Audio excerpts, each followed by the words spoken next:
الشيطان الرجيم بسم الله الرحمن الرحيم ألف لام ميم الله لا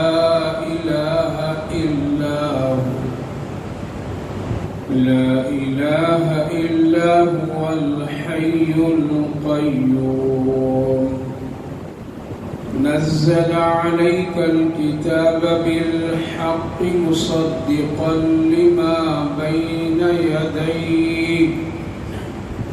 يديه وأنزل التوراة والإنجيل من قبل هدى للناس وأنزل الفرقان إن الذين كفروا بآيات الله لهم عذاب شديد والله عزيز ذو انتقام إن الله لا يخفى عليه شيء في الأرض ولا في السماء هو الذي يصوركم في الأرحام كيف يشاء لا إله إلا هو العزيز الحكيم هو الذي ينزل عليك الكتاب منه آيات محكمات هن أم الكتاب وأخر متشابهات فأما الذين في قلوبهم زيغ فيتبعون ما تشابه منه ابتغاء الفتنة وابتغاء تأويله وما يعلم تأويله إلا الله والراسخون في العلم يقولون آمنا به كل من عند ربنا وما يذكر إلا أولو الألباب ربنا لا تزغ قلوبنا بعد إذ هديتنا وهب لنا من لدنك رحمة إنك أنت الوهاب صدق الله العظيم ألف لام ميم الله أعلم بمراده اللہ لا الہ الا هو الحی القیوم اللہ اس کے سوا کوئی معبود نہیں اور وہ ہمیشہ سے زندہ ہے اور قاہر ہے تھامنے والا ہے نزل علیک الکتاب بالحق اتارا ہے آپ پر کتاب حق کے ساتھ جو تصدیق کرنے والی وہ کتاب جو آپ کے پاس اور اتارا ہے توریت اور انجیل من قبل ہدی للناس اس کتاب کے نازل کرنے سے پہلے لوگوں کے لیے اور اتارا ہے فیصلے کی چیز ان الذین کفروا بے شک منکر لوگ جو اللہ کی آیات کے منکر ان کے لیے عذاب ہے دردناک اور اللہ زبردست ہے بدلہ لینے والا بھائی بزرگوں اللہ رب العالمین کا شکر اس کا احسان کہ اللہ تعالیٰ نے ہم سبوں کو نماز جوہر جماعت کے ساتھ پڑھنے کی توفیق مرحمت فرمائی اللہ تعالیٰ قبول فرمائے مزید ہم سب پر اللہ کا بڑا احسان کہ قرآن کریم کی اس بابرکت مجلس میں شرکت اور بیٹھنے کی توفیق عطا فرمائے اللہ تعالیٰ قبول فرمائے آخرت کے لیے نجات کا ذریعہ بنائے گزشتہ مجلس میں سورہ بقرہ مکمل ہوئی تھی جس میں اللہ رب العالمین نے آخری میں اپنے بندوں پر بہت ہی شفقت اور مہربانی کے آیات کے ذریعے سے تسلی اور دعا مانگنے کا طریقہ بتایا تھا، جو بہت ہی اہم اور بڑی اہمیت کے حامل وہ آیات گزری تھی۔ اور ساتھ ساتھ اللہ تعالیٰ نے اس طرف اشارہ کر دیا تھا کہ تمہارا دنیا میں ایک تمہارے میں سے جو ایمانی دشمن اور پریشان کن حالات پیدا کرنے والے وہ کافر و مشرک ہوں گے، ان کے متعلق تم ہمیشہ ہم سے مدد مانگتے رہنا۔ اگر ہم سے تم مدد مانگو گے تو میں تیری مدد کروں گا، اور پھر وہ اپنی تدبیر، اپنی چالاکیوں اور اپنی سازشوں میں وہ کبھی بھی کامیاب نہیں ہو سکتے۔ پتہ یہ چلا کہ ہم کو اور آپ کو ہر حال میں اللہ سے مدد مانگنی چاہیے۔ فانصرنا علی القوم الکافرین۔ اس وقت جس سورۃ پاک کی چند آیات مبارکہ کا تلاوت کیا ہوں، اس سورۃ پاک کا نام آل عمران ہے۔ قرآن کریم کی دوسری بڑی سورت سمجھی جاتی ہے اور ترتیب کے اعتبار سے دوسری بڑی سورت ہے۔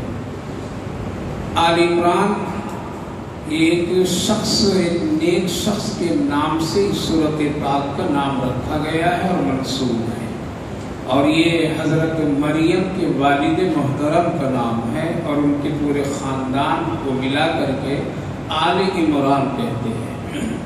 لہذا اس سورۃ پاک میں اللہ تعالیٰ نے توحید، رسالت، آخرت اور اپنی قدرت اور اپنی حکمت اور جو نعمتیں ہم سب کے لیے پیدا فرما اس کا ذکر، ساتھ ساتھ اللہ تعالیٰ نے اس سورۃ پاک میں جو اہم مضمون ذکر فرمایا ہے وہ حضرت عیسیٰ علیہ نبینا علیہ السلام کے سلسلے میں، کیونکہ عیسائی طبقہ حضرت عیسیٰ علیہ السلام کو اللہ کا بیٹا قرار دیتے ہیں، جو توحید کے منافی اور توحید کے خلاف ہے، تو اس کی تردید میں اللہ تعالیٰ نے بہت ہی جامع اور بڑی تفصیل کے ساتھ اس سورۃ پاک میں اس کا ذکر کیا گیا ہے۔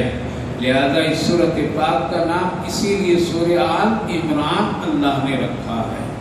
لہذا بنیادی مضمون اور اس کے ساتھ ساتھ میں اہم جو آیات ہیں انہی کے سلسلے میں ہے، لیکن اس سے پہلے اللہ تعالیٰ نے توحید کے سلسلے میں ذکر فرمایا، جو کہ ہماری اور آپ کی کامیابی دنیا اور آخرت کی اور دوسری قوموں سے امتیازی حیثیت جو ہے وہ توحید میں، یعنی سارے لوگ اسلام کے علاوہ، مسلمان کے علاوہ ہزاروں سینکڑوں معبود بنا رکھے، صرف ایک مسلمان جو مومن مسلمان، حق کے سچے مسلمان، اس کا خدا صرف ایک خدا، ایک اللہ ہے، اور یہی ہے دوسری قوموں سے ایک امتیازی شان مسلمان، کہ کبھی بھی مسلمان کسی اور کو خدا تسلیم نہیں کرتا ہے، چاہے اس دنیا میں کتنا بڑا ہمدرد کیوں نہ پیدا ہو جائے، کتنی بڑی طاقت اور قوت رکھنے والا کیوں نہ آ جائے، پھر بھی مسلمان اگر مسلمان ہے تو وہ یہی کہے گا یہ اللہ کا بندہ تو ہے لیکن یہ خدا نہیں ہے، یہ پیغمبر تو ہے، رسول تو ہے، وقت کا ولی تو ہے، لیکن یہ اللہ کا بندہ ہے، خدا نہیں ہے۔ ہر حال میں پکا سچا مسلمان توحید پر جب قائم ہوتا ہے اور قائم رہتا ہے تو اس کی یہی زبان سے نکلتی ہے کہ ایک اللہ ہے، اللہ کے سوا کوئی معبود نہیں، اور یہی ہے نجات کے لیے ذریعہ۔ تو اللہ تعالیٰ نے توحید کے متعلق چند آیات میں پھر اس پر دلیل اور اس کی کچھ مثالیں ہمارے اور آپ کے سامنے ذکر فرمایا ہے۔ اس سے پہلے بھی اسی طرح کی آیت آیت الکرسی میں گزری ہے، اللہ لا الہ الا هو الحی القیوم، وہاں پر ہے هو الحی القیوم، یہاں پر ملا ہے صرف هو الحی القیوم۔ اور اس سے پہلے جس سورۃ پاک میں الف لام میم، یہ حروف مقطعات میں سے، اس کے معنی، مطلب، اس کی تفصیلات، اس کے اسرار و رموز اللہ کے سوا کسی کو بھی معلوم نہیں، یہاں تک کہ ہم سب کے آقا نبی اکرم صلی اللہ علیہ وسلم نے فرمایا کہ اس کا علم ہم کو بھی نہیں ہے، لہذا کوئی بھی اس پر غور و فکر اور تدبر، کوشش، تحقیق نہیں کرے، بلکہ جس حال میں اللہ کے رسول صلی اللہ علیہ وسلم نے ہم سب کو تعلیم اور ارشاد فرمایا اتنے ہی پر ایمان رکھنا چاہیے کہ اس کا معنی، اس کا مطلب، اس کی حقیقت اور اس کے تمام کیفیت کا علم صرف اور صرف کس کو ہے؟ اللہ کو ہے۔ لہذا اس طرح کی جتنے بھی حروف مقطعات سورت کے شروع میں جہاں جہاں بھی ہیں، جیسے الف لام را، الف لام میم، حامیم، صاد، اور اسی طرح کاف، ہا، یا، عین، صاد، اس طرح کے جتنے بھی حروف مقطعات یہ قرآن کی ایک تختی، لوح تختی گئی جاتی ہے۔ اس میں اللہ نے بڑی حکمت یا کچھ اپنے خاص اسرار و رموز رکھا ہو جو کل قیامت کے دن اللہ تعالیٰ کسی وقت ظاہر کرے گا، اس لیے کہ اللہ ہی حکیم اور حکمت والا ہے۔ لہذا ہم سب کو بھی یہی رک جانا چاہیے، اس سے آگے نہیں بڑھنا چاہیے۔ توحید پر اللہ رب العالمین نے فرمایا کہ اللہ کے سوا کوئی معبود نہیں ہے، اور اس بنیاد پر کہ وہ ہمیشہ سے زندہ ہے، اس کو کسی نے زندہ نہیں رکھا اور اس کو کبھی موت نہیں آئی۔ یہاں موت کا تو تذکرہ نہیں ہے لیکن زندگی کا تذکرہ ہے۔ بتائیے چلا کہ جو زندہ ہے وہی زندگی دینے والا ہے اور وہ ہمیشہ سے ہے، اس پر کبھی موت طاری نہیں ہوگی۔ القیوم، اور وہ تھامنے والا ہے، ہمیشہ سے قائم ہے، اس کو کوئی سہارا دے کر کے نہیں کھڑا کیا ہے بلکہ وہ سب کو سہارا دیتا ہے۔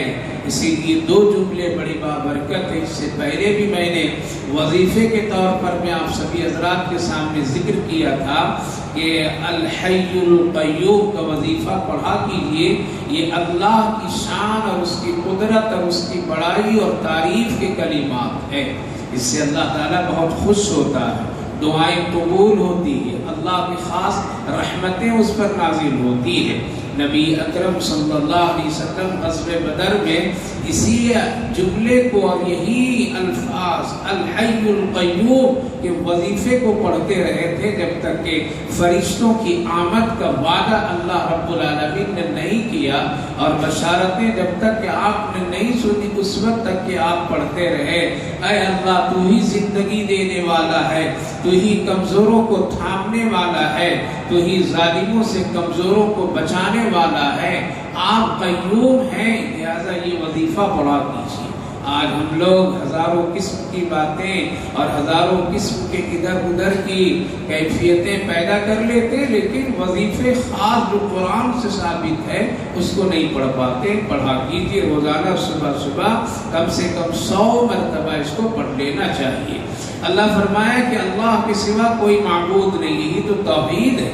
لہذا اس کے ماننے کے بعد اگر کوئی آدمی اگر مگر کہ یہ بھی تھوڑا، یہ بھی تھوڑا، اس سے بھی تھوڑا، اس سے بھی تھوڑا، یہاں سے بھی تھوڑا، تو یہی ہے شرک، اور یہ شرک توحید کے منافی ہے، اور پھر یہی آدمی سوچنے والا مشرک کہلاتا ہے، اور توحید کے خلاف اس کا عقیدہ چلا جاتا ہے۔ اس لیے ہمیشہ جتنی بھی بڑی سی بڑی پریشانیاں، جتنی بڑی سی بڑی دشواریاں آ جائے، پھر بھی آپ ہم سب یہی کہیں اللہ کے سوا کوئی معبود نہیں۔ اسی پر کامیابی، اسی پر نجات، اسی پر جنت کے وعدے اور اسی پر اللہ رب العالمین کے فیصلے بھی اترتے ہیں۔ لہذا مشرک نہ بنیے، اور اللہ کے ساتھ کسی کو شرک اور شرکت کا معاملہ پیدا مت کیجیے۔ تو اللہ ایک ہے، اللہ کے سوا کوئی معبود نہیں۔ نزل علیک الکتاب، یہ جو کتاب قرآن کو اللہ نے نازل کیا ہے بالکل حق ہے، سچ ہے، اس میں کسی طرح کوئی شک و شبہ نہیں ہے۔ اس قرآن پاک کے سلسلے میں بالکل حتمی اور یقینی بات ہے کہ اللہ کا یہ کلام ہے، ہمیشہ سے ہے، اور ہمیشہ یہ کلام باقی رہے گا۔ کیوں؟ اللہ جب ہمیشہ سے ہے تو اس کا کلام بھی ہمیشہ سے رہے گا، اس میں کسی طرح کوئی تغیر و تبدل۔ جب بھی جس نے بھی اس کلام کو چھیڑ چھاڑ کیا، اتنے ہی اللہ اس کو پھیلایا بھی ہے اور اتنے ہی اس کی اہمیت لوگوں کے دلوں میں پیدا فرمایا ہے۔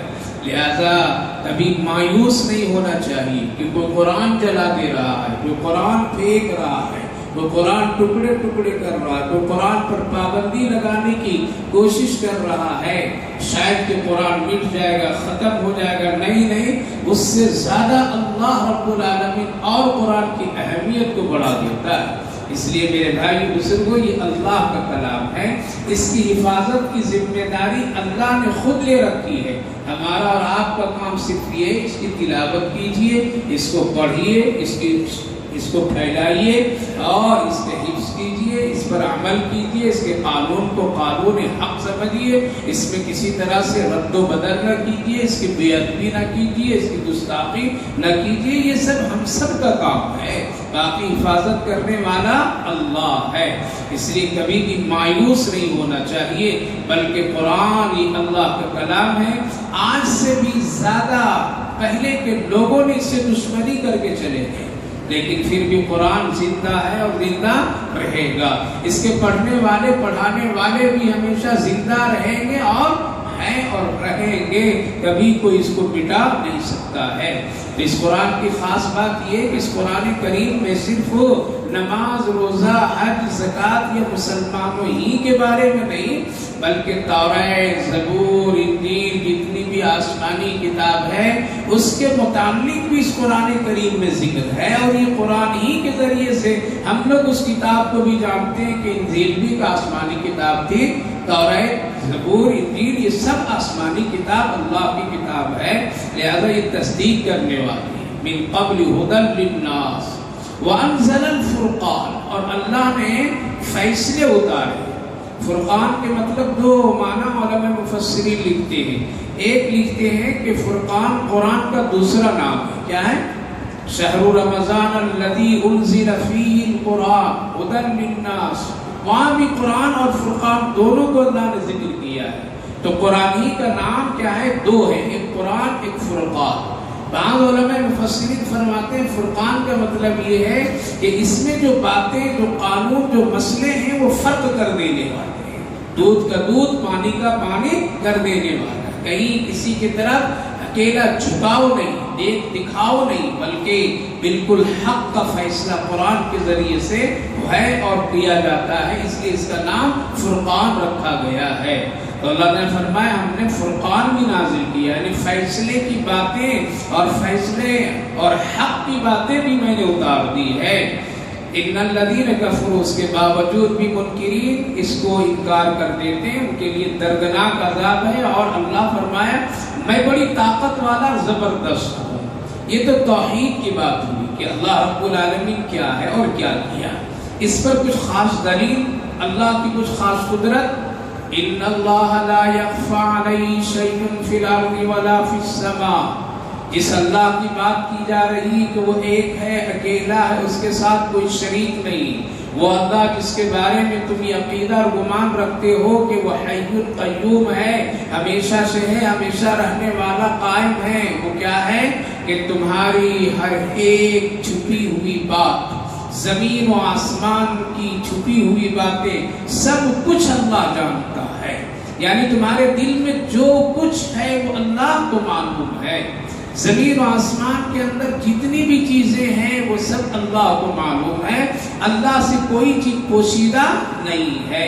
اس بات سے اشارہ اس طرف ہے کہ اللہ ہر جگہ موجود ہے، وہ علیم بھی ہے، وہ خبیر بھی ہے۔ ان اللہ لا یخفی، کوئی چیز نہیں چھپی ہوئی ہے، کوئی چھپا بھی نہیں سکتا ہے، کوئی بھی نہیں چھپا سکتا اللہ سے۔ اللہ رب العالمین ہر ایک چیز کے ذرے ذرے کا علم رکھنے والا ہے۔ نبی اکرم صلی اللہ علیہ وسلم نے ارشاد فرمایا ساتوں زمین کے نیچے اگر ایک چھوٹی سی چونٹی چلتی ہے اور وہاں چلتے ہوئے اس کے پاؤں سے اگر کوئی لکیر بن جائے تو اس کی بھی خبر کس کو ہے؟ اللہ۔ چونٹی جانتے ہیں ہاتھی کی طرح ہے، دیکھیں چونٹی بڑی عجیب مخلوق ہے، اللہ بہت عجیب مخلوق ہے چھوٹی۔ مخلوقات میں دو ہی مخلوق، ایک انسان اور ایک چونٹی، روزی کی فکر لگے رہے بس، باقی اور کوئی بھی نہیں۔ جتنے بھی مخلوقات ہیں انسان اور چونٹی کے علاوہ روزی کی فکر کرتے ہی نہیں، صرف فکر کس کو ہے؟ انسان کو اور چونٹی کو. بس یہ محققین نے ذکر کیا بس دو ہی چیز، دو ہی مخلوق، ایک انسان ایک چونٹی. ان کو بڑی فکر ہے کل کیا ہوگا، میرے بعد کیا ہوگا، میرے بچوں کا کیا ہوگا، میں چلا جاؤں تو کیا ہوگا. اس لیے جمع کرنے کی بڑی فکر. چونٹیوں کو بھی بڑی فکر. محققین لکھتے ہیں، مفسرین بھی ذکر کیے کتابوں میں کہ بہت فکر. باقی دو کے علاوہ کوئی بھی فکر نہیں. صبح نکلتے ہیں پرندے، دانا چنا کر کے کھا پی کر کے شام خالی ہاتھ گھونسلے میں آ جاتے ہیں. توکل علی اللہ، جس پروردگار نے آج کھلایا وہی کل بھی کھلایا. سمندر دریاؤں میں بڑی بڑی مچھلیاں ٹنوں ٹن کی کھانا کھاتی ہو، لیکن وہ بھی کھائے چپ چاپ. فکر نہیں کہ ادھر مارے ادھر جپٹے ادھر کریں، کچھ نہیں. جس پروردگار نے آج منو ٹنوں کھلایا ہے وہی کل کھلائے گا. جتنے بھی مخلوقات، چرندے پرندے درندے جو بھی ہیں، کسی کو فکر نہیں. فکر کس کو ہے؟ ہم لوگوں کو ہے. کل کیا ہوگا، کیسے جمع کر لیا جائے. سب مشورہ دیتے. ابھی ہاتھ پاؤں چل رہا ہے، کر لو جیسے چاہو کر لو. ابھی پوسٹ پر ذرا بیٹھے ہو، ذرا ادھر سے بھی لے لو، آگے سے بھی لے لو، پیچھے سے بھی لے لو. ابھی پوسٹ پر ہو کہتے ہیں نا، بچے کے لیے کچھ فکر کر کے جمع کر لو. ایک انسان کی فطرت ہے یہی کام. یہی حال چونٹی. بارش آنے والی، اس سے پہلے کیا کرو؟ ذخیرہ اندوزی کر لو، جمع کر لو. ورنہ بارش میں دانے نہیں ملیں گے، بارش میں غلے نہیں ملیں گے. اس لیے وہ بھی محنت کر کے برسات کے آنے سے پہلے، بارش کے موسم آنے سے پہلے چونٹیاں سب کیا کرتی ہیں؟ جمع کرتی. اور مثال کے طور پر میں محققین لکھتے ہیں کہ اگر گیہوں کے دانہ وہ چن کر کے جمع کرتے ہیں، ذخیرہ بنا کہ کل تک کے ہی کام چلے، تو ثابت دانہ نہیں رکھتے. وہ لوگ کیا کرتے ہیں؟ لاتے ہی ساتھ گیہوں کو دو ٹکڑا کر دیتے. کیوں کہ اگر اس کو ٹکڑا نہیں کریں گے تو پھر یہ کیا ہوگا؟ اگ جائے گا. مٹی میں ان کا رہنے سہنے کا ٹھکانہ ہے، تو پھر مٹی لگے گی اور گیہوں کا دانہ پھر پیدا ہو جائے، اس سے شاخیں نکل جائے تو میرے خوراک میں پھر نہیں آئیں گے. اسی لیے ٹکڑے کر کے رکھتے ہیں گیہوں. محققین لکھتے ہیں کہ دھنیا جانتے ہیں؟ دھنیا پاؤڈر کھاتے ہیں؟ کیا مسالہ نہیں کھاتے؟ سارے مسالے کھاتے ہیں، سارے مسالے لگاتے ہیں ہم لوگ. دھنیا اگر وہ دانہ ذخیرہ اندوزی وہ لوگ کرتی چونٹیاں، تو پھر کیا کرتے ہیں؟ اس کے دو ٹکڑے نہیں، کیونکہ اس کی خاصیت یہ ہے کہ اگر وہ دو ٹکڑے تو پھر بھی وہ پیدا ہوتا ہے، پھر بھی اس میں شاخیں نکل جاتی ہیں. تو اس کو کتنے ٹکڑے کرتے ہیں؟ 4 ٹکڑے. کتنے؟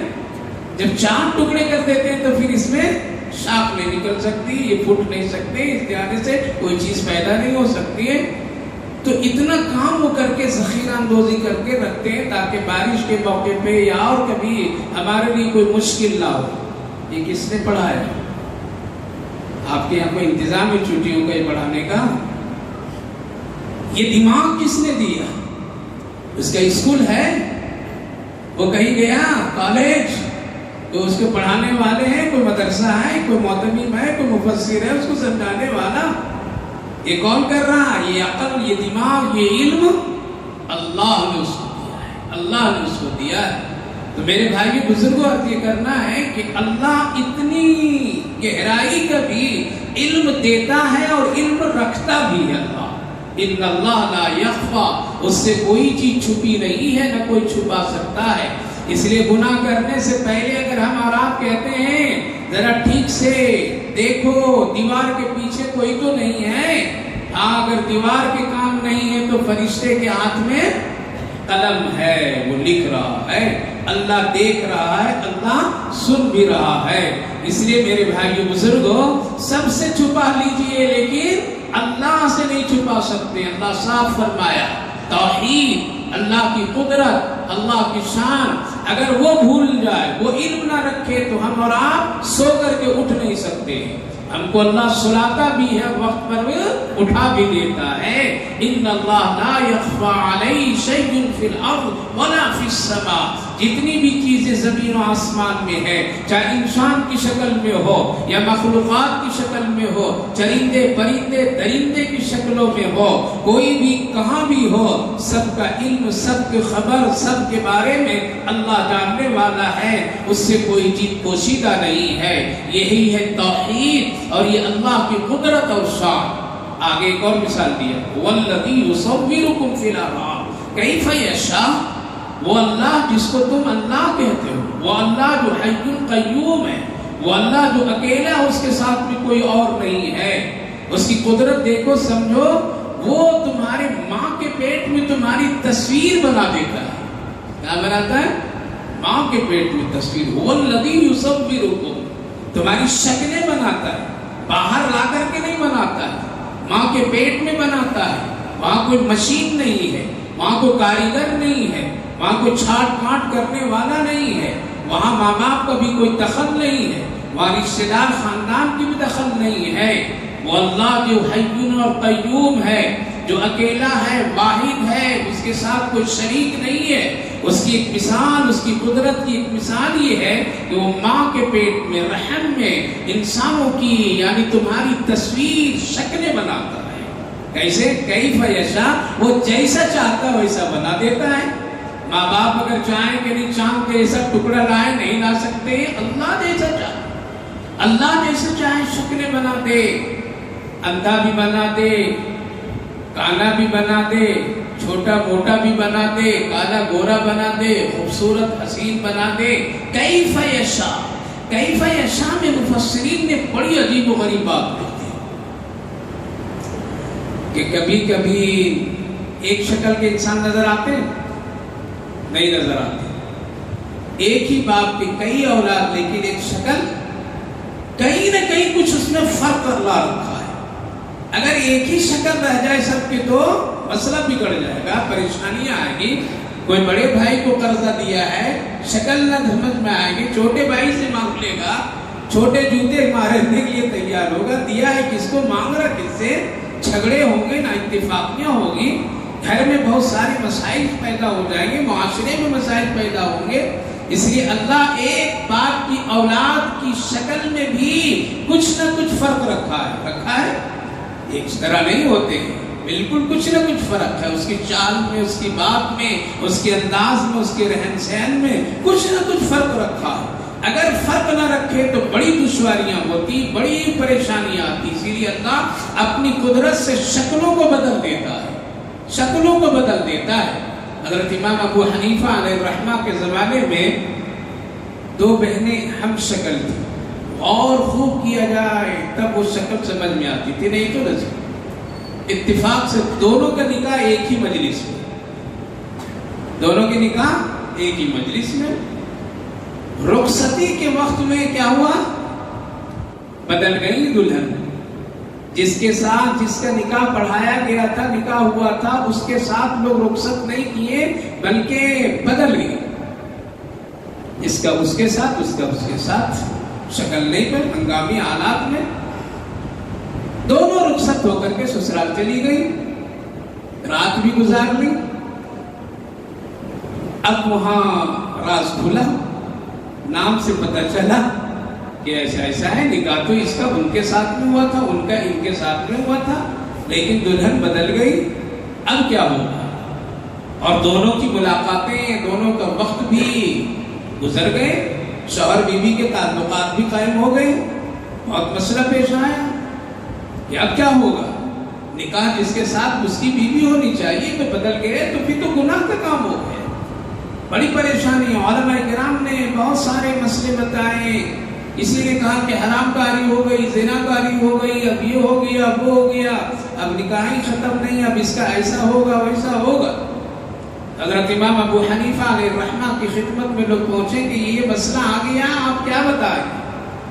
تو حضرت امام ابو حنیفہ علیہ الرحمہ جزائے خیر نے امت کے لیے کتنے مسئلے حل کیے، قرآن حدیث، کروڑوں ان کی قبر پر اللہ رحمتیں نازل کرتا ہے، تاکہ کوئی پریشانی کی بات نہیں ہے، کوئی پریشانی کی بات نہیں ہے۔ عزت اپنی جگہ، سب کچھ ٹھیک ٹھاک. جاؤ پوچھو، شوہر سے پوچھو، لڑکے سے پوچھو اور لڑکی دونوں سے پوچھو.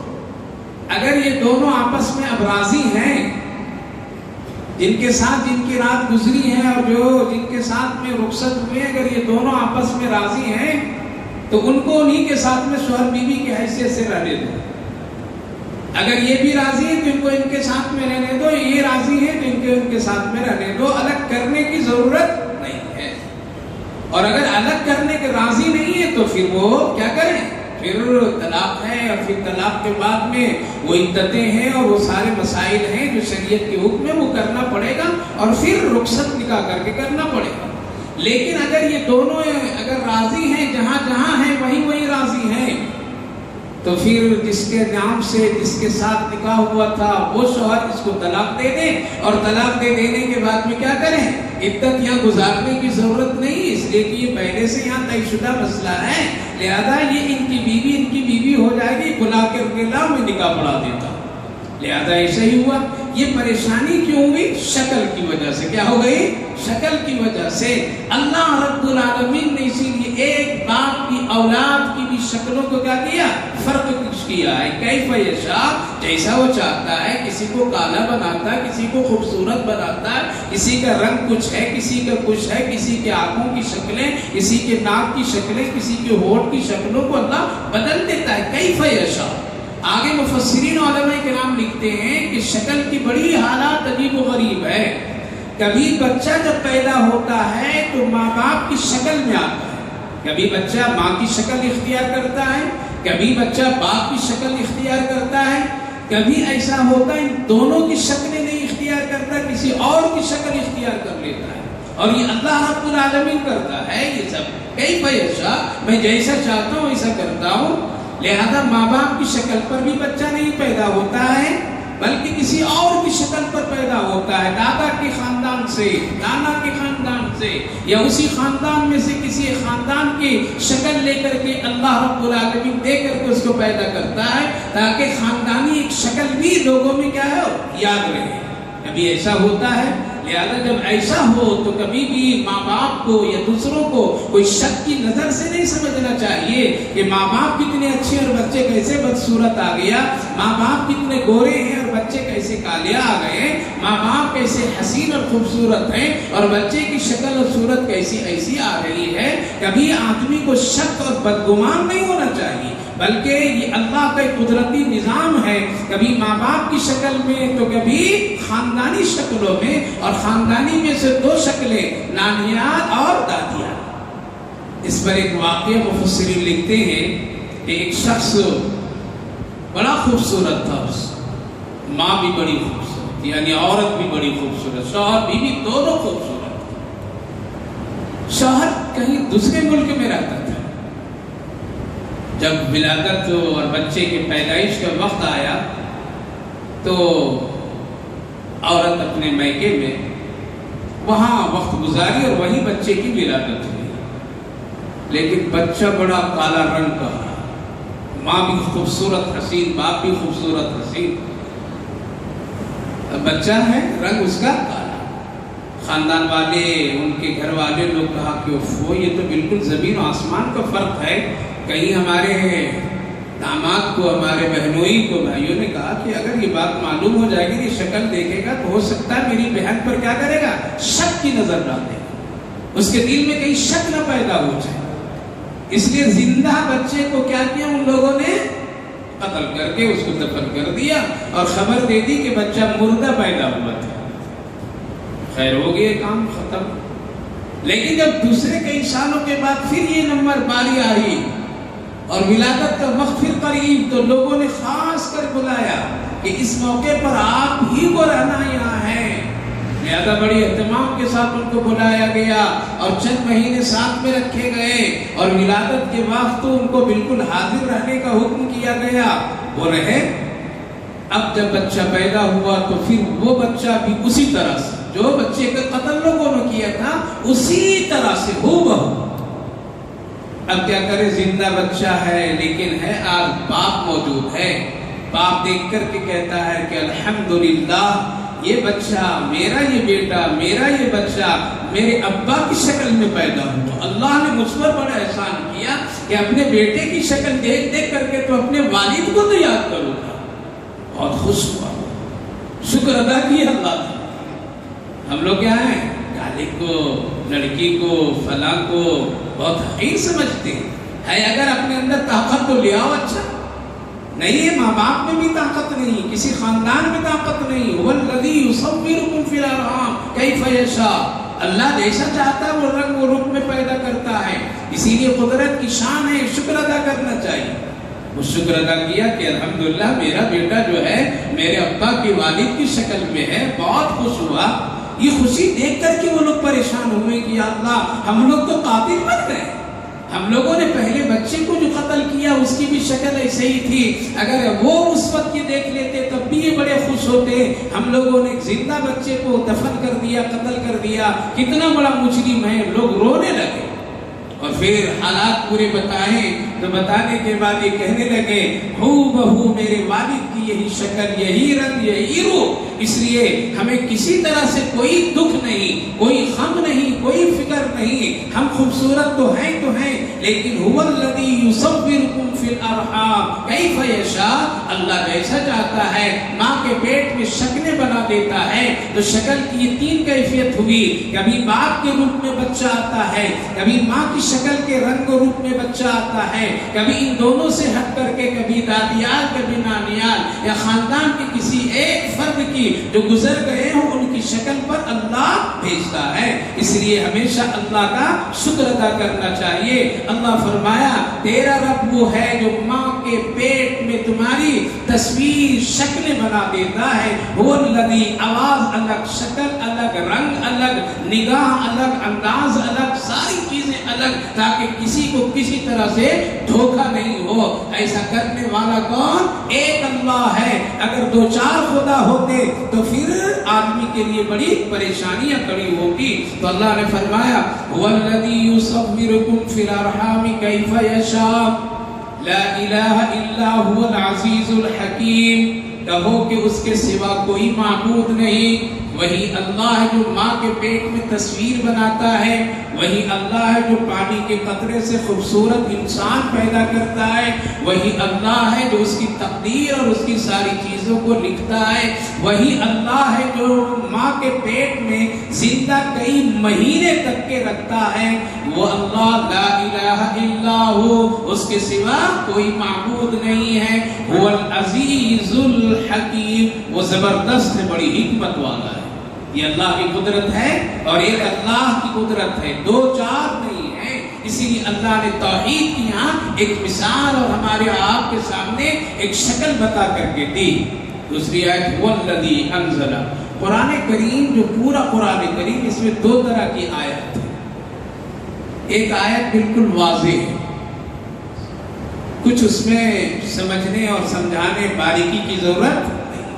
اللہ فرمائے نماز پڑھو، روزہ رکھو. اس کی تشریحات اللہ کے رسول صلی اللہ علیہ وسلم کر دی. اتنی نماز، اتنا روزہ، کوئی دشواری، کوئی پریشانی نہیں. وضو کرو، ہاتھ منہ دھو. وضاحت یا ایھا الذین آمنوا اذا قمتم الی الصلاۃ. تو قرآن کریم کی بعض ایسی آیتیں ہیں جو بالکل واضح ہے، اس میں کوئی سمجھنے میں دشواری پریشانی نہیں. احکامات بالکل کھلے. کچھ آیات ایسی ہیں جو متشابہات کہتے ہیں. اس کو متشابہات کے مطلب یہ ہے اس میں غور و فکر اور تدبر کی ضرورت پڑتی ہے، تب کہیں اس سے مسئلے نکلتے ہیں اور اس سے پھر آدمی مسئلے اخذ کر کے عمل کرتا ہے. لہذا یہ دو طرح کی آیتیں. ہم سب کے لیے حکم یہ ہے کہ ہم سب کو پورا قرآن من جملہ سورہ فاتحہ سے سورہ ناس تک حرف با حرف اس پر ایمان لانا کیا ہے؟ ضروری ہے، چاہے ہم کو سمجھ میں آئے یا نہ آئے. اگر کوئی آدمی قرآن کے سلسلے میں یہ کہتا ہے یہ آیت ہم نہیں سمجھ پا رہے ہیں، ہمارے دماغ میں یہ بات نہیں آ رہی ہے، یا ایسا اللہ نے کیوں کہا ہے، اس کے بارے میں کیا حکم ہے، اگر وہ اس طرح کی باتیں کہہ کر کے کہتا ہے کہ ہم کو سمجھ میں نہیں، ایمان نہیں لائیں گے، تو وہ مومن کبھی بھی نہیں ہو سکتا، مسلمان نہیں ہو سکتا. اس کی ایک مثال جیسے الف لام میم قاف ہا یا عین صاد، یہ سب متشابہات میں سے اس کے معنی کسی کو معلوم نہیں. اب کوئی آدمی آ کر کے اس میں غور و فکر کرے، نہیں کاف کا معنی یہ ہے، ہا کا معنی یہ ہے، اس کا مطلب یہ ہے، تو گویا کہ یہ قرآن کریم میں رد و بدل کرنا چاہتا ہے. اللہ نے جتنا کرنے کا حکم دیا بس اتنا ہی کیجیے، اس سے آگے مت بڑھیے. اور آج تو ایک عجیب و غریب مزاج ہے لوگوں کی کہ اللہ کے بتائے ہوئے، شریعت کے بتائے ہوئے اور اللہ کے حکم کے بتائے ہوئے کام کے آگے لوگ کوشش کرتے ہیں. اس کو کیا کہتے ہیں؟ ترقی کہتے ہیں. کیا کہتے ہیں؟ ترقی. یہ زمانہ ہے، یہ دیکھو کتنی ترقی کر لیا. اللہ نے یہ نہیں کہا ہے. اللہ نے چاند پر تحقیق کرنے کا حکم نہیں دیا ہے، اللہ نے قبر پر تحقیق کرنے کا حکم دیا ہے. تم کو قبر میں جانا ہے، چاند پر تجھے نہیں جانا ہے. مرنے کے بعد تجھے اس مٹی میں سونا ہے، چاند پر نہیں سونا ہے. لہذا اگر کوئی قبر کی تحقیق بتاتا ہے، قبر کے حالات بتاتا ہے، قبر کی وہاں پہ گزرے ہوئے اور گزرنے کی معاملات بتاتا ہے، تو کیا لوگ کہیں گے اس کو دنیا کچھ معلوم نہیں ہے، ہمیشہ یہی کام کرتا ہے.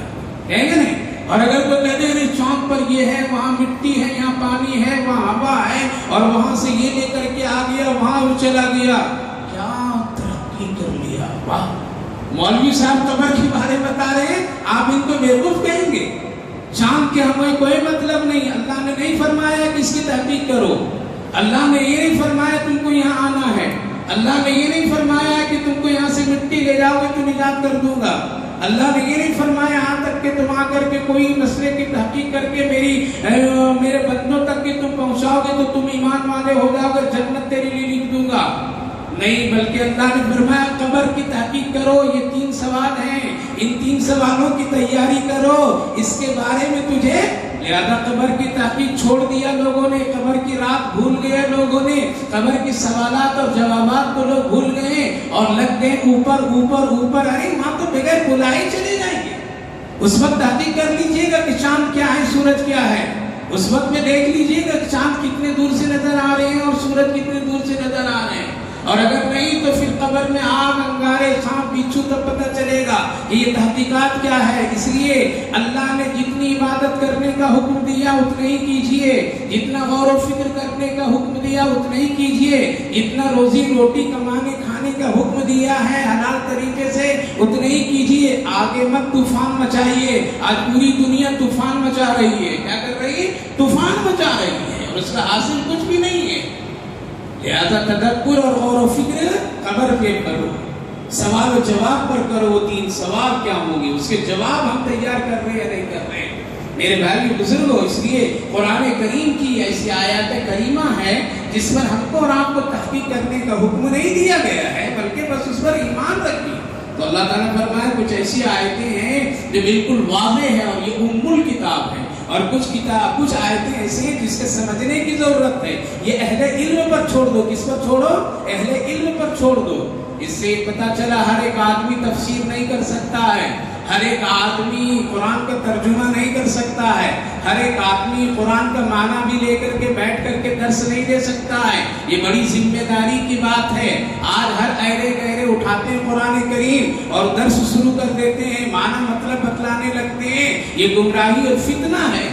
اس کے لیے تحقیق، اس کے لیے استاد، اس کے لیے علم، اس کے لیے فن، اس کے لیے سیرت، اس کے لیے ساری مہارت اور حاصل کر کے پھر کہیں جا کر کے اس پر غور و فکر کرنے کا حکم دیا گیا ہے. لہذا جتنی باتیں کرنے کا حکم اتنا ہی کرنا چاہیے ہم کو اور آپ کو. آگے طوفان نہیں مچانا چاہیے. لہذا بہت سارے ایسے لوگ ہیں کہ بلا وجہ اس پر غور و فکر کرتے ہیں، اس کا حاصل کچھ نہیں.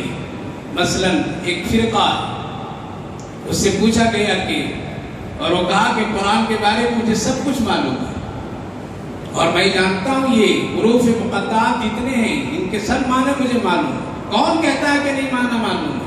کون کہتا ہے کہ اس کے مطلب نہیں معلوم ہے؟ اس کے بارے میں اللہ نے علم دے دیا، ہم کو معلوم ہے. کہا کہ بتاؤ. کہا کہ کاف ہے نا، قرآن کریم سورہ مریم میں کاف ہا یا عین صاد ذکر رحمت ربک عبدہ زکریا. کہا کہ کاف سے کربلا مراد. کیا مراد؟ کاف سے کربلا مراد، ہا سے ہائے حسین مراد، یا سے یاد علی مراد. کاف ہا یا عین، صاد سے صبر حسین. دیکھا معنی کہاں فٹ کر دیا. کہا کہ یہ سب اللہ نے ذکر کیا. نعوذ باللہ.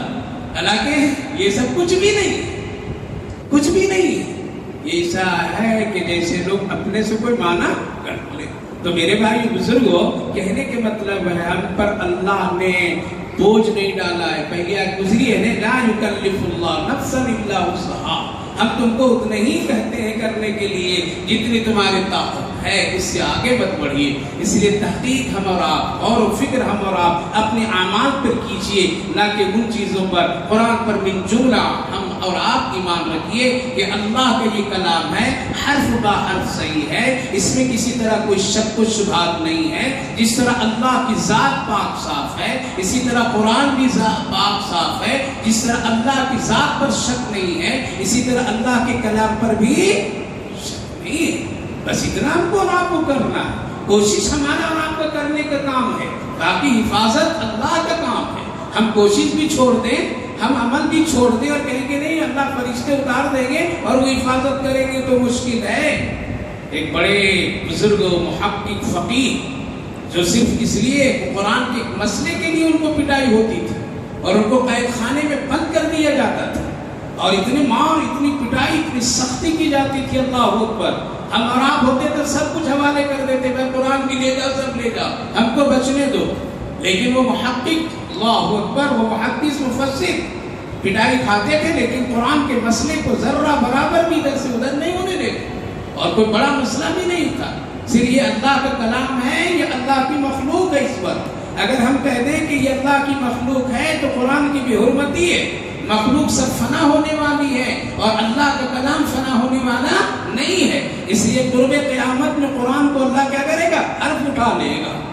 یہ اتنی سی بات کی پٹائی ہو رہی تھی، لہو لہان ہو جاتے تھے. لیکن جب جمعہ کی اذان سنتے تھے جیل میں، قید خانے میں، پاؤں ہاتھ بندھے ہوئے ہوتے تھے، لیکن اپنی کوٹھی سے کھسکتے کھسکتے کھسکتے کھسکتے گیٹ تک آتے تھے. کہاں تک؟ گیٹ تک آتے تھے. چل نہیں پاتے تھے، کھسکتے ہوئے آتے تھے، لہو لہان ہوتے تھے، زخم ہے، خون نکل رہا ہے. لوگ کہتے تھے کہ کیوں جا رہے ہیں؟ کہا کہ جمعہ کی اذان ہو گئی ہے اس لیے میں جا رہا ہوں. کہا کہ آپ پر تو جمعہ نہیں فرض ہے، اس لیے قیدیوں پر جمعہ نہیں ہے، اور آپ اس حال میں ہیں تو آپ کیوں جا رہے ہیں؟ کہا کہ گیٹ تک جا سکتا ہوں، یہ میرا کام ہے، باقی کام اللہ کا ہے.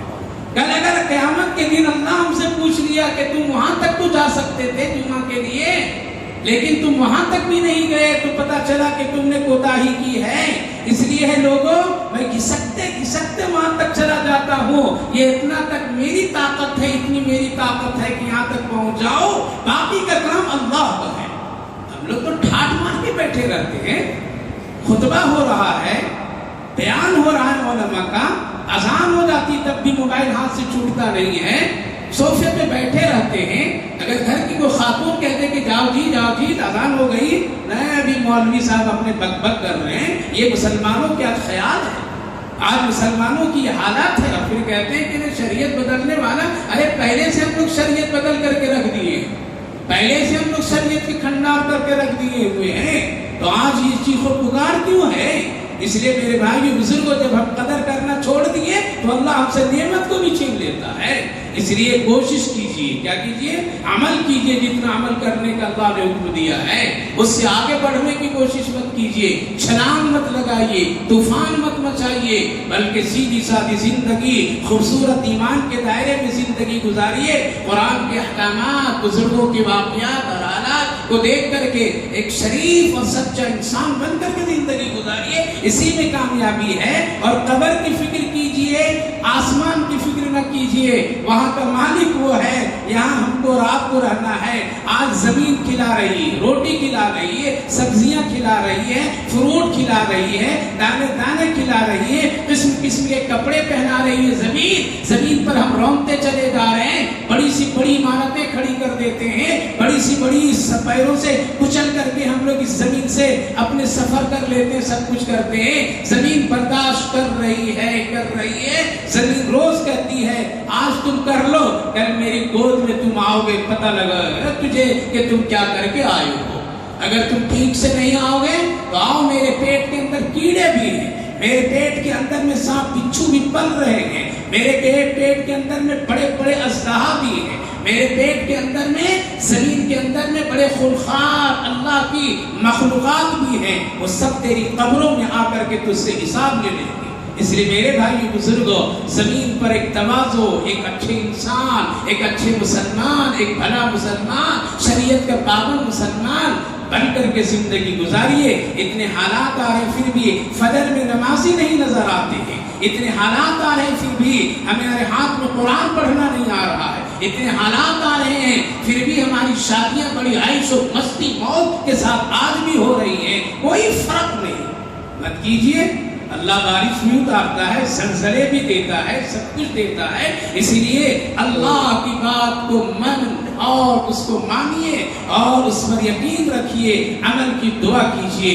اللہ رب العالمین نے آخری اسی لیے فرمایا کہ وہ لوگ جس کو عمل کرنا نہیں ہوتا ہے وہ شریعت میں قیل و قال نکالتے ہیں، ایسا ہوتا تو ہم عمل کرتے، ایسا ہوتا تو ہم عمل کرتے، جھوٹ اگر بولنے کو ہوتا تو ترقی کر لیتے، کیوں سود حرام کر دیا؟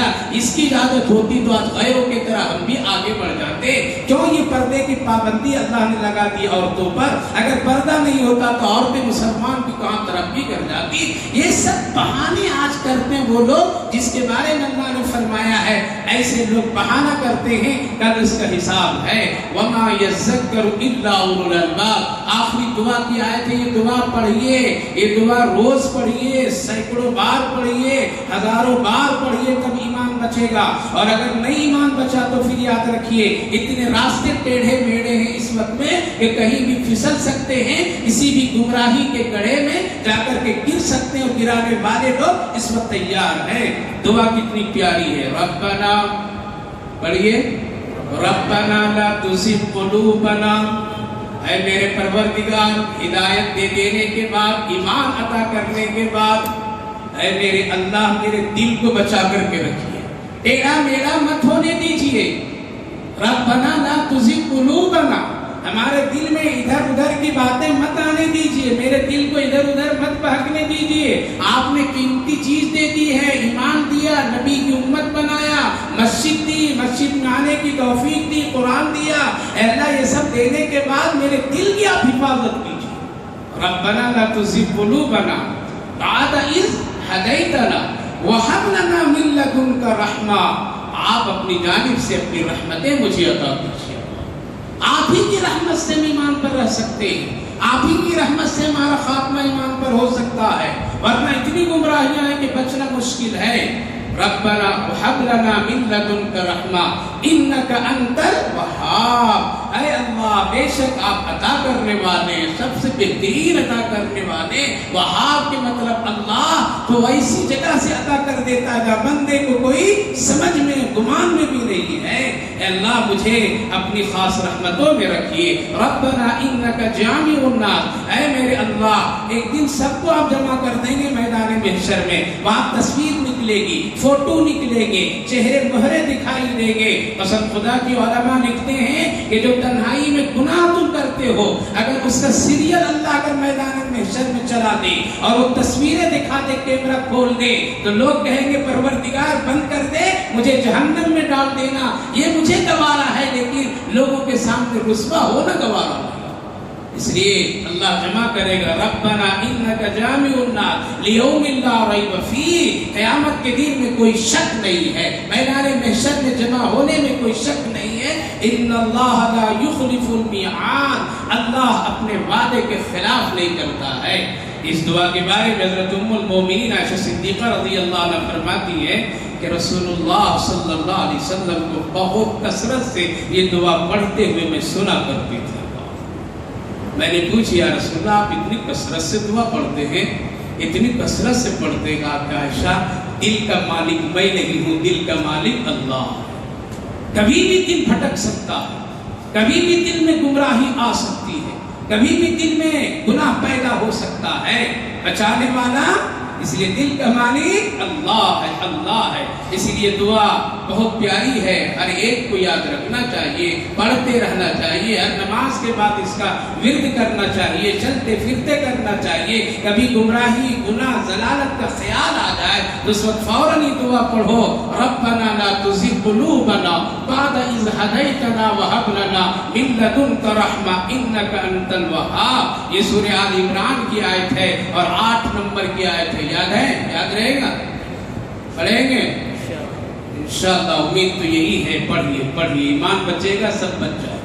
ایمان چلا گیا، سب چلا گیا. اس لیے اس کو پڑھا کیجیے. خلاصہ یہ میرے بھائی بزرگوں، ہم سب کا معبود ایک ہے، اس کے سوا کوئی نہیں. وہ ہمیشہ سے ہے، ہمیشہ.